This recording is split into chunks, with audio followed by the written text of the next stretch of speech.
Shalom, puji Tuhan, saudara yang dikasihi Tuhan. Saya sangat senang dapat berjumpa dengan saudara kembali saat ini dalam kesempatan yang Tuhan berikan untuk menyampaikan renungan singkat firman Tuhan dengan tema menang atas kekhawatiran. Pada waktu saya memperhatikan akhir-akhir ini dan berjumpa dengan cukup banyak orang, tidak sedikit orang mulai mengeluh dengan kekhawatiran yang melanda hidup mereka. Kekhawatiran menghadapi masa kini dan kekhawatiran masa yang akan datang.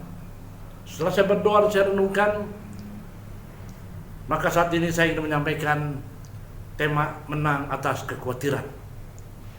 Mari kita melihat dan menyimak dalam Filipi 4 ayat yang 6 yang berbunyi sebagai berikut. Janganlah hendaknya kamu khawatir tentang apapun juga, tetapi nyatakanlah dalam segala hal keinginanmu kepada Allah dalam doa dan permohonan dengan ucapan syukur. Kita bersyukur kepada Tuhan, saudaraku, sebagai orang yang beriman, sebagai orang yang percaya kepada Kristus. Firman Tuhan selalu memberikan solusi, penghiburan, kekuatan, pengharapan. Seperti ayat yang barusan kita baca. Janganlah hendaknya kamu khawatir tentang apapun juga. Begitu banyak rasa kekhawatiran yang menghinggapi kehidupan manusia. Dalam seluruh aspek kehidupan manusia, semua golongan manusia, dimanapun saya jumpai, mereka banyak terhimpit dengan rasa kekhawatiran. Tapi saat ini firman Tuhan mengatakan, janganlah hendaknya kamu khawatir tentang apapun juga. Dahsyat firman Tuhan, saudara. Tetapi nyatakanlah segala hal keinginanmu kepada Allah. Alkitab dengan tegas berkata, sebagai orang yang beriman, orang yang percaya kepada Tuhan, jangan terhimpit dengan rasa kekhawatiran yang berkepanjangan, bahkan yang mengintimidasi kehidupan kita. Nyatakanlah, dikatakan tadi, kepada Allah dalam segala hal keinginanmu.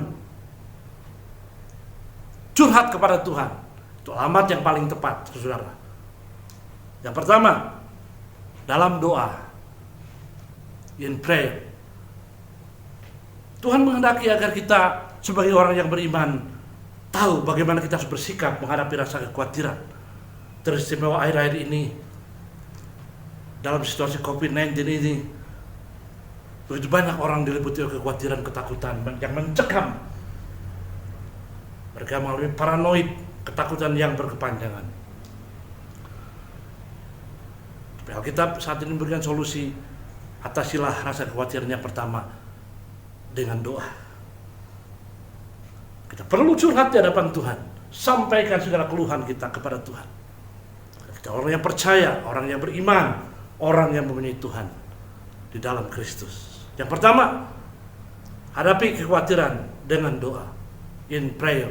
Lalu yang kedua, dengan permohonan, supplication.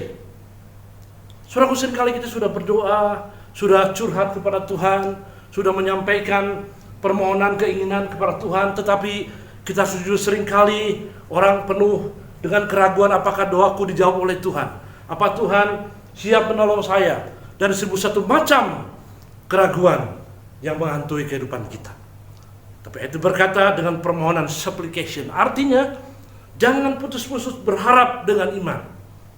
Walaupun mungkin doa kita tidak seketika dijawab oleh Tuhan, belum dijawab. Pada waktu yang tepat akan hadir jawaban dari Tuhan. Supplication, permohonan yang tidak putus-putus disertai dengan iman. Jangan kehilangan harapan kita, saudara. Jangan kendor kita untuk tetap berharap kepada Tuhan. Walaupun kita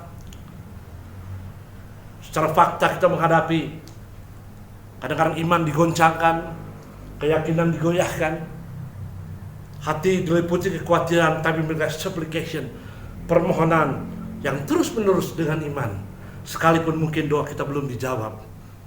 Doa, permohonan, artinya berharap dan yakin akan kemurahan Tuhan. Supplication. Yang ketiga, ucapan syukur, thanksgiving. Katakan kepada Tuhan bahwa Dia Bapa yang peduli, Dia Bapa yang care dengan setiap struggle of life, pergumulan hidup yang kita hadapi. Belajar mengucap syukur ketimbang menggerutu, ketimbang mengeluh. Itulah ajaran firman Tuhan. Ucapkan syukur. Engkau yang mendengar dan menjawab doa ya Tuhan. Engkau Allah yang peduli dengan hidup kami. Dalam surat Roma dikatakan kalau Allah Bapa sudah memberikan Kristus kado yang terbaik untuk mati di salib, Dia pasti berikan yang lain termasuk kebutuhan kita. Yang terbaik yang Allah berikan, Kristus, putranya yang tunggal disalib bagi saya dan saudara. Yang lain Tuhan akan berikan, jangan khawatir. Ucapkan syukur dalam segala sesuatu. Barangkali pada waktu Anda mendengar renungan ini, Anda sedang mengalami pergumulan dan jawaban belum kunjung datang. Katakan, terima kasih Tuhan. Kau Allah yang peduli, Allah yang care, dan Allah yang tidak pernah meninggalkan aku. Dalam doa, permohonan, dan ucapan syukur. Saudara-saudaraku, kita harus mengambil sikap bagaimana agar senantiasa mengalami kemenangan atas ketakutan. Ya, perlu action kita. Yang pertama, Anda bisa membaca dalam Mazmur 62 dan 3, hanya dekat Allah saja aku tenang. Miliki kehidupan yang dekat, good relationship dengan Tuhan dalam segala keadaan. Jangan biarkan suasana apapun membuat Anda jauh dari Tuhan. Yang pertama, hidup dekat dengan Tuhan.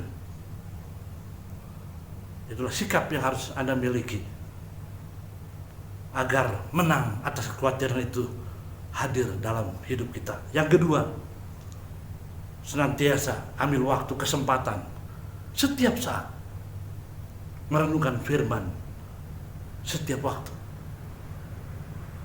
Dalam Mazmur 1-2 dikatakan harus menjadi orang yang mencintai Tuhan, mencintai Taurat Tuhan, dan suka merenungkan firman Tuhan. Makin banyak sudah merenungkan firman, makin banyak sudah mengkonsumsi firman Tuhan untuk hidup saudara setiap saat sebagai orang beriman. Iman kita akan bertambah kuat, bertambah mantap. Pikiran kita akan diisi dengan the mind of God, pikiran Tuhan. Sikap yang ketiga, jangan lupa jaga kehidupan doa, praying life setiap saat. Makin dekat, closer, makin dekat dengan Tuhan. Dan praise and worship setiap saat. Doa itu bukan hanya datang waktu kita butuh kepada Tuhan, tetapi menjadi lifestyle gaya hidup kita. Lihat Tuhan Yesus dalam Injil banyak dikisahkan. Setiap saat Tuhan Yesus punya good relationship dengan Bapaknya. Jaga kehidupan doa. Dalam 1 Tesalonika 5:17, keep on praying, tetap berdoa. Tetap itu sikap konsisten, saudara. Berdoa bukan hanya waktu butuh saja kepada Tuhan, tetapi setiap saat. Dan memang kebutuhan kita akan Tuhan itu setiap saat, every time. Ada lagu pujian, keperluanku Yesus saja. Jaga kehidupan doa saudara, maka hati, jiwa ini akan menjadi kuat. Yang berikutnya, saudaraku, tetap berjalan dalam iman. Live by faith, the just shall live by faith. Kata Roma 1:17, orang benar akan hidup oleh iman. Apapun yang terjadi, bukan oleh feeling perasaan, bukan oleh sight penglihatan, tapi the just shall live by faith. Orang benar akan hidup oleh iman. Iman itu bersandar dan percaya kepada Tuhan dengan sepenuh hati. Berjalan hidup dalam iman, maka yakin Anda akan menang atas kekhawatiran. Yang terakhir, selalu perkatakan firman Tuhan. Matius 17:20, berkatalah kepada gunung itu, pindah ke dalam laut. Perkatakan firman Tuhan. Biarlah hati dan mulut kita, pikiran kita diisi dengan firman Tuhan. Jauhkan hal yang negatif yang bukan dari Tuhan. Maka sejahteranya akan hadir dalam hidup kita. Perkatakan firman Tuhan. Saya percaya, janji Tuhan Anda akan menang atas kekhawatiran. Kiranya renungan ini memberi berkat, kekuatan, untuk selalu dekat dengan Tuhan. God bless you. Tuhan memberkati.